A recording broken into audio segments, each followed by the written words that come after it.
அன்பானவர்களே, அன்பு வணக்கங்கள்.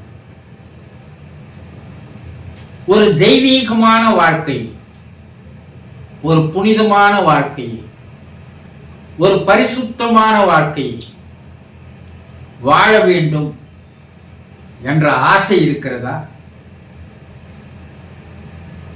நாங்கள் இப்போது சரியாதானே வாழ்ந்து வருகிறோம் என்று நீங்கள் சொல்லலாம். கிடையாது. நீங்கள் இப்போது வாழ்கின்ற வாழ்க்கை சரியான வாழ்க்கை கிடையாது. ஏதோ ஒரு பாதையில் உங்கள் வாழ்க்கை சென்று கொண்டிருக்கிறது. நீங்கள் வாழவில்லை. உங்களை ஏதோ ஒன்று வேறு திசையில் அழைத்து செல்கிறது. அதனால் எது சரியான வாழ்க்கை, எது ஒரு பரிசுத்தமான வாழ்க்கை என்பது உங்களுக்கு தெரிவதே இல்லை. நாம் அவதாரங்களாக சொல்லுகின்றவர்கள், நாம் வணங்குகின்றவர்கள், நாம் போற்றுகின்றவர்கள், நாம் புகழுகின்றவர்கள், அவர்களுடைய வாழ்க்கை தான் ஒரு சரியான வாழ்க்கை. அப்படிப்பட்ட அவதாரங்களைப் போல ஒரு வாழ்க்கையை வாழ வேண்டும் என்ற ஆர்வமும் அக்கறையும் ஈடுபாடும் உங்களுக்கு இருக்கிறதா? அப்படி இருந்தால் முதலில் இந்த சேனலை சப்ஸ்கிரைப் செய்து தொடர்ந்து என்னோடு பயணம் செய்யுங்கள். உங்கள் வாழ்க்கையை மாற்றி அமைப்பதற்குண்டான ஆலோசனைகளை, வழிகளை, பயிற்சிகளை உங்களுக்கு நான் கூறுகிறேன். 1000 பேர் பார்க்கலாம், ஒரு 10 பேராவது இந்த வாழ்க்கையைத்தான் வாழ வேண்டும் என்று நீங்கள் முடிவு செய்தால் அதுவே எனக்கு ஒரு மாபெரும் சந்தோஷமாக அமையும். ஏன் அதை நாம் வாழ வேண்டும் என்று கேட்கிறீர்களா? ஆவி உலக வாழ்க்கையை பற்றி நீங்கள் தெளிவாக தெரிந்து கொண்டால், இப்போது நீங்கள் வாழ்ந்து வருகிறீர்கள் அல்லவா வாழ்க்கை, அதை உங்களால் மாற்றி அமைத்துக் கொள்ள முடியும். அந்த ஆவி உலகம், யமலோகம், மேல் உலகம் என்று சொல்கிறார்கள் அல்லவா, அங்கே ஒரு வாழ்க்கை இருக்கிறது. மரணத்திற்கு பின் மனிதன் அங்குதான் வாழ்கிறான். அந்த வாழ்க்கை எப்படியெல்லாம் இருக்கிறது என்பது தெளிவாக தெரிந்து கொள்ள வேண்டும். வேத காலம் முதல் கொண்டு கூறித்தான் வருகிறார்கள். யோகிகள், ரிஷிகள், முனிவர்கள், சித்தர்கள், அவதாரங்கள் என்பவர்கள் எல்லாம் கூறித்தான் வருகிறார்கள். ஆனால் நீங்கள் எதையும் அதை காதில் போட்டுக் கொள்வதாகவே இல்லை. பொருளே வாழ்க்கை என்று ஓடிக்கொண்டிருக்கிறீர்கள். பொருள் தேவைத்தான். ஆனால் அந்த பொருள் உங்களுக்கு நீண்ட காலம் வாழ்வதற்கு பயன்படுமா? நீங்க என்ன 100 வயசு, 150 வயசு, 200 வயசா வாழ போறீங்க? கிடையாது. நீங்கள் கடைசி காலம் வரைக்கும் அந்த பொருள் சேர்த்து சேர்த்து வாழ்ந்து நீங்கள் மரணம் அடையும் போது நீங்கள் சேகரித்த பொருளை எல்லாம் வேறு யாரோ அனுபவிக்க போகிறார்கள். இதற்காகவா ஓடி ஓடி ஓடி பொருளை சேர்த்தீர்கள்? அந்த பொருள் ஏதாவது உங்களோடு மேல் உலகம் வரப்போகிறதா? கிடையாது. அருள் இல்லாருக்கு அவ்வுலகம் இல்லை என்று சொன்னார்கள்.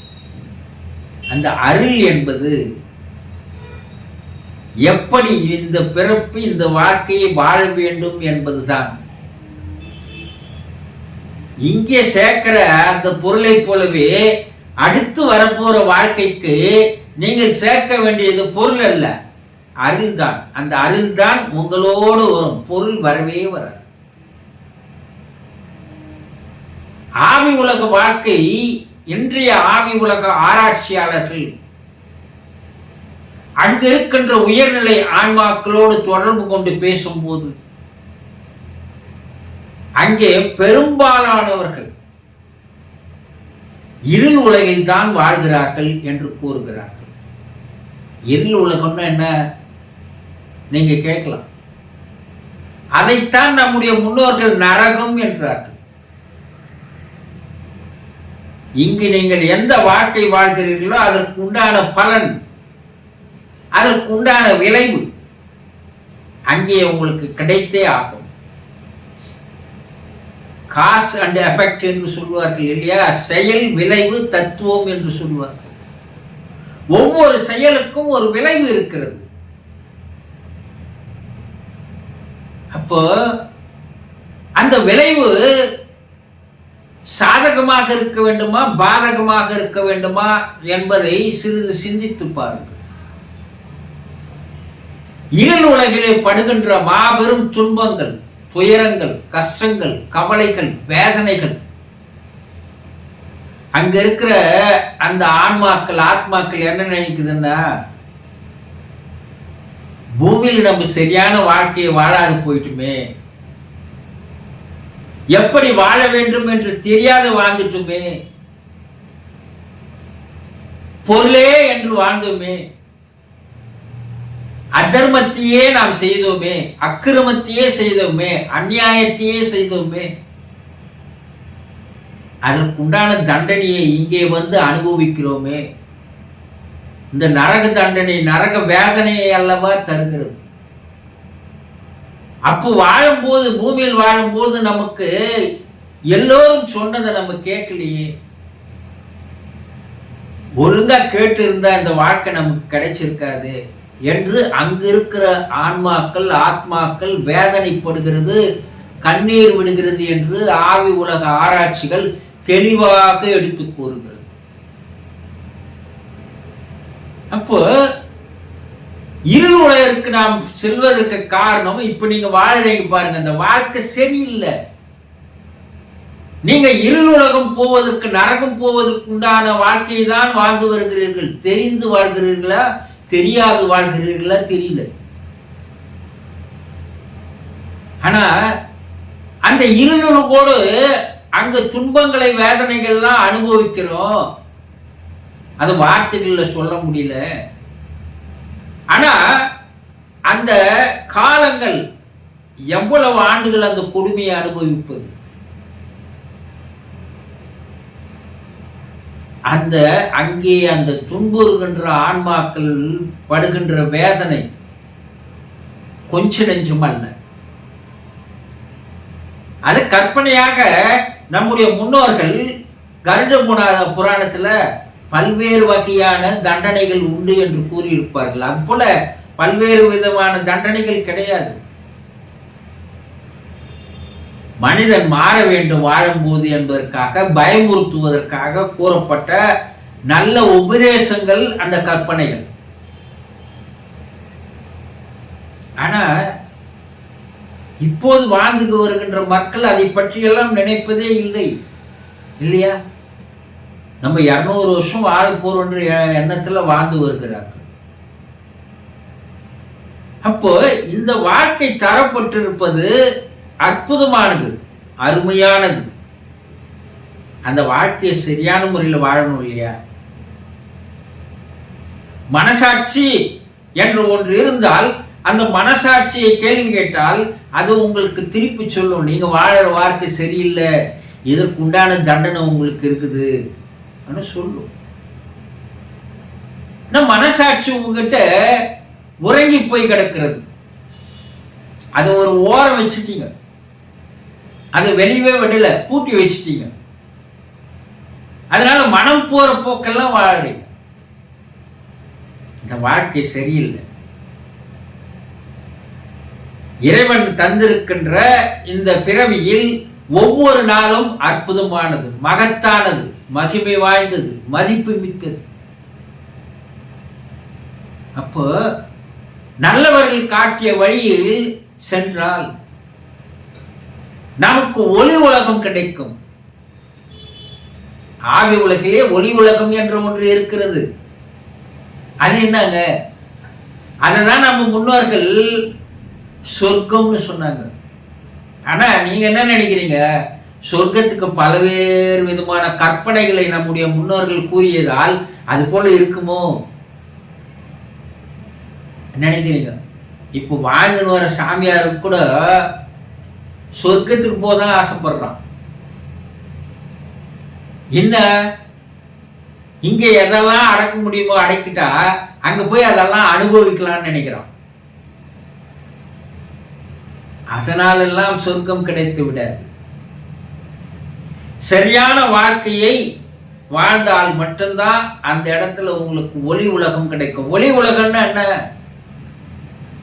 சந்தோஷமோ மகிழ்ச்சியோ ஆனந்தமோ தவிர வேற அந்த உலகத்துல இல்லை. அது பரவச பேரானந்தம்னு சொல்லுவாங்க பாருங்க, அது அங்கே இருக்கிறது. அப்போ இறைவனுக்கு அருகில் வாழ்கின்ற ஒரு வாழ்க்கை, ஒரு தெய்வீகமான வாழ்க்கை, ஒரு புனிதமான வாழ்க்கை, ஒரு உயர்ந்த நிலை வாழ்க்கை. அந்த வாழ்க்கையெல்லாம் போய் வாழணும். நம்ம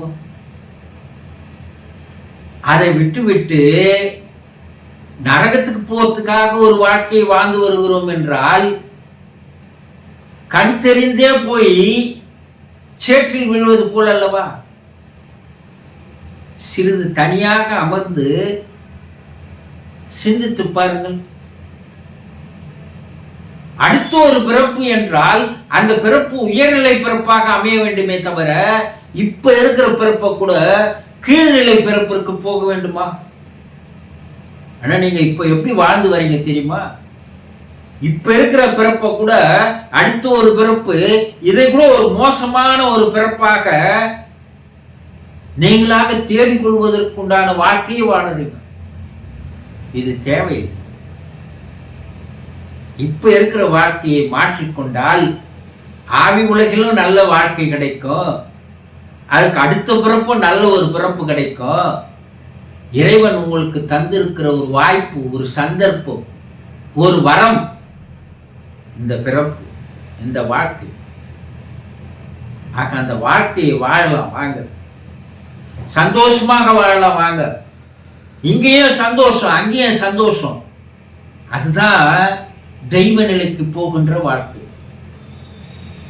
ஆக இன்றே ஒரு முடிவெடுங்கள்.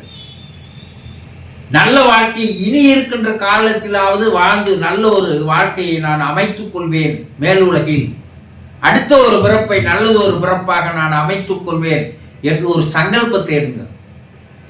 தொடர்ந்து என்னோடு வாருங்கள். உங்களை ஒரு நல்ல உயர்ந்த வாழ்க்கைக்கு, உங்களை பலர் போற்றுகின்ற, பாராட்டுகின்ற, வணங்குகின்ற, வாழ்த்துகின்ற ஒரு வாழ்க்கையை வாழலாம். வாருங்கள். நல்ல ஒரு வாழ்க்கையை வாழலாமா?